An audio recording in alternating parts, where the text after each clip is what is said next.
طلع البدر علينا من ثنيات الوداع وجب الشكر علينا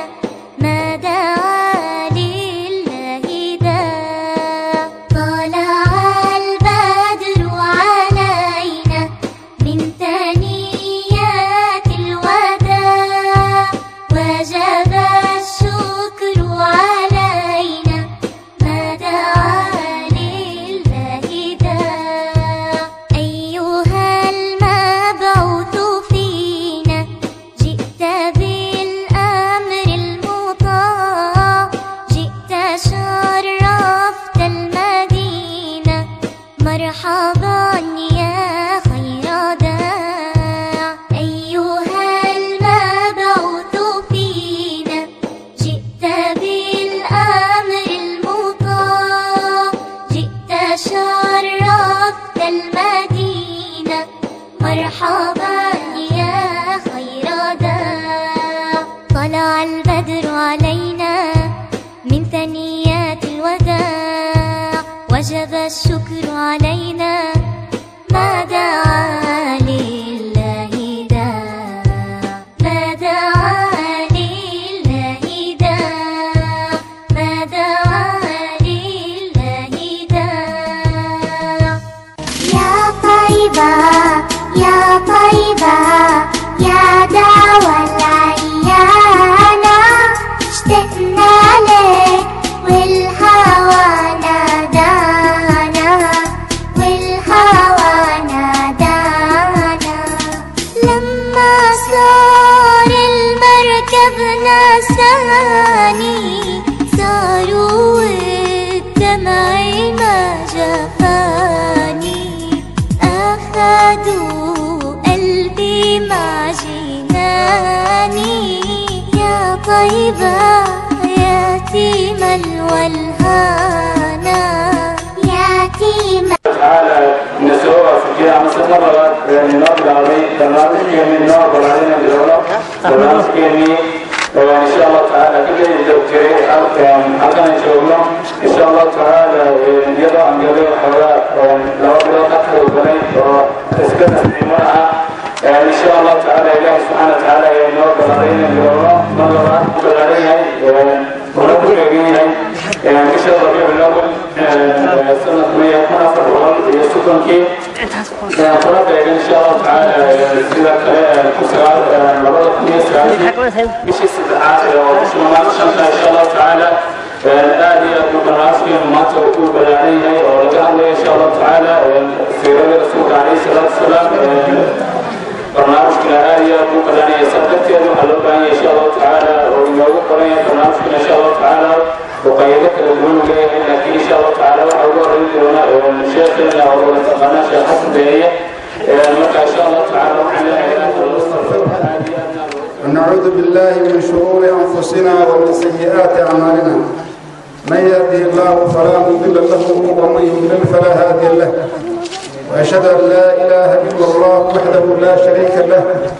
وأشهد أن محمدا عبده ورسوله صلى الله عليه وسلم وعلى آله وأصحابه ومن تبعهم بإحسان إلى يوم الدين أما بعد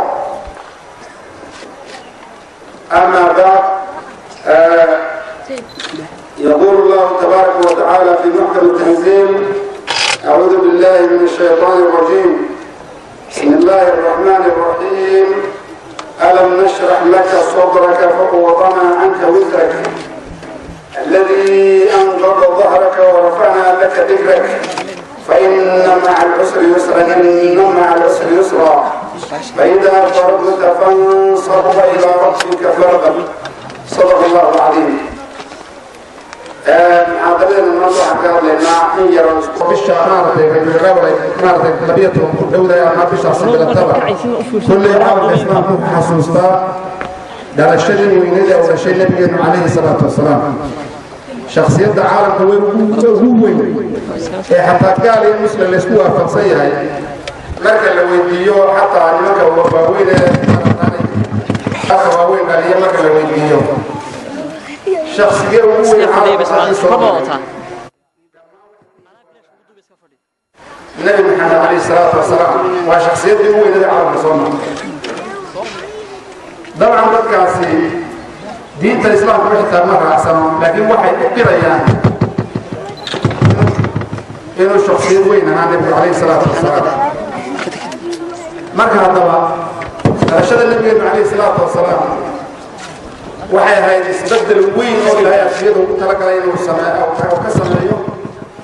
ayaa rasuulkana dhashadeena waxay ku beernayd daana dacwooyinkii ka horreeyay nabigeena dhalashadiisa oo laba dhacdood ka soo qaadayo muhiim lana yiraahdo rasuulka ayaa waxay ku bandhig dhalashadiisa dacwada hore waxa weeyaan dacwadii ceelka la yiraahdo zamzamka qodidiisa la maarta ilaahay uu ku ilhaamiyey awowgii cabdilmutalib oo markaa inan keliya oo alxaaris la yiraahdo lahaa cabdilmutalib dacwadaasi dacdo cajiib ay ahayd ceelkaasi zamzamku waxaad ogtihiin taariikhdiisa inuu ahaa ceelkii ilaahay u dilaaciyey nabiyullaahi ismaaciil iyo hooyadii maartay haajara in ay ka cabbaan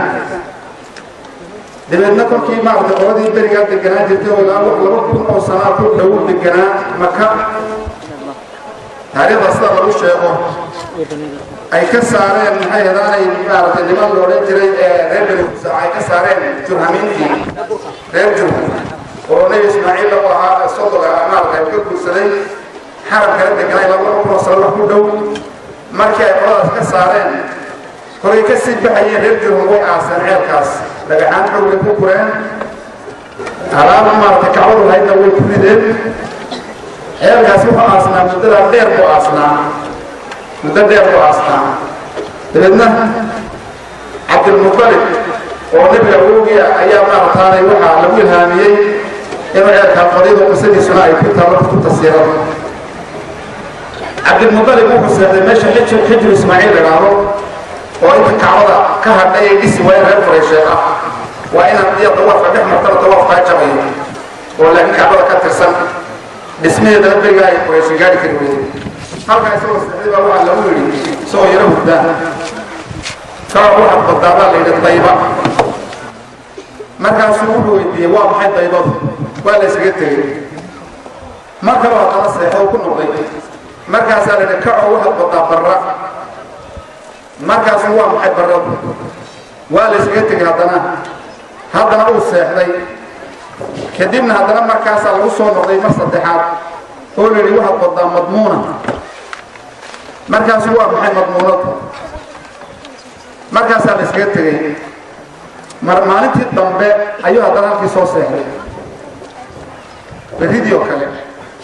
markaasa waxaa lagu yidhi intoo loo yimiday kacoo qod baa la yidhi zamzam markaasuu waa maxay zamzamka waayo isagu ma oga ceelkani iyo meelu jooga iyo midna ma yaqaano cabdilmutalib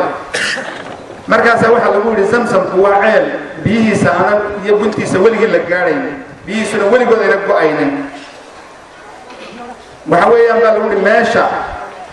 xoolaha lagu qalay ee uusku yaallo iyo dhiigga dhexdooda ee tukaha madax cadliha oo maaragtay afka ku dhidhifan doono ee maaragtay qaryada maaragtay quraantu ay ku dhowdahay yaani maaragtay qaryada magaalo yar oo quraantu ay leedahay ku dhowdahay halkaa qod baa leh cabdilmutalib markaa wuxuu gartay iyadoo waa gobaldhigkii baan uga jeedaa yaani maaragtay nabigeena irhaasaadkii ka horreeyey bashaa'irtii kolku halkii u soo qaatay majrafadiisii iyo maarataanay sabaradiisii ayuu qoday xoogaa markuu ceelkii karkaarkiisii gaadhay karkaarka waa la yaqaanaa afxidhkiisii wixii markuu gaadhay ee uu arkay meesha inuu ceelkaas ku jiro wixii loo tilmaamayay ayuu allahu akbar yidhi qurayshi markaanu meesha u qoday unba arkayseen laakiin markuu hadlay ayaa waxay garteen inuu muraadkiisii gaadhay markaasay ku soo jabeen waxay dhahdeen bal meesha waxay arkeen meesha oo ceel biyo ahoo hore oo gaboobay oo maaragtay alaabtii kacbaduna ay ku jirto alaabta kacbada waxaa ka mid ahaa hindhasha la qabto kana marka albaabka la furayo kacbada laba hilqadood buu leeyahay hilqadahaasoo dahaba xitaa ku jirta kolkaas kolkii maaragtaanay halkaa gaadhay ayaa qurayshi tiri kulali waan kula leenay markaasuu lama lihidina waayo anaa ilaahay igu gaar yeelin marka waxaa la qoday oo keliya inankiisii keliya alxaaris